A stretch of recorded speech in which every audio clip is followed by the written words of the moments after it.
pas forcément.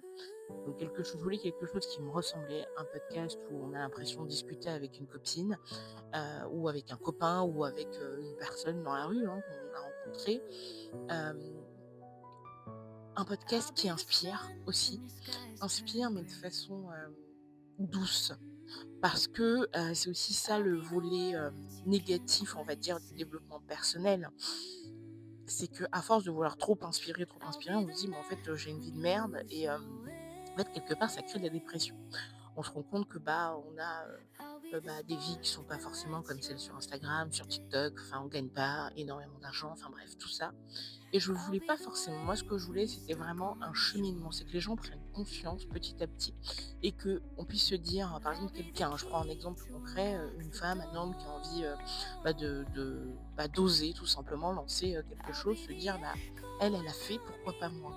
Et de pouvoir y aller avec des armes que je dirais réalistes. Parce que moi, c'est un peu le petit clin enfin même pas le petit, coup de pied que je donnerais au développement personnel, c'est que, bah, le développement personnel nous aide vachement et je suis la preuve que ça nous aide parce que j'ai beaucoup travaillé sur moi, j'ai lu énormément.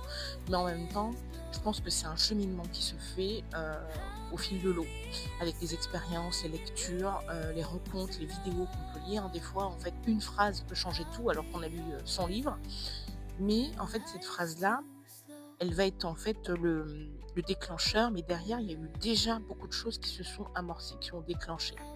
Et c'est pour ça qu'en fait, j'ai voulu monter ce podcast-là. Rencontrer des gens qui nous ressemblent, rencontrer des gens qui roulent pas forcément en Ferrari, mais qui ont changé leur vie. Parce qu'aujourd'hui, il y a beaucoup d'entrepreneurs, il y a beaucoup de PME, il y a beaucoup de TPE. Dans les TPE, je crois que je lisais un article, si je dis pas de bêtises, je crois que c'est 80, au moins 80% des entreprises en France.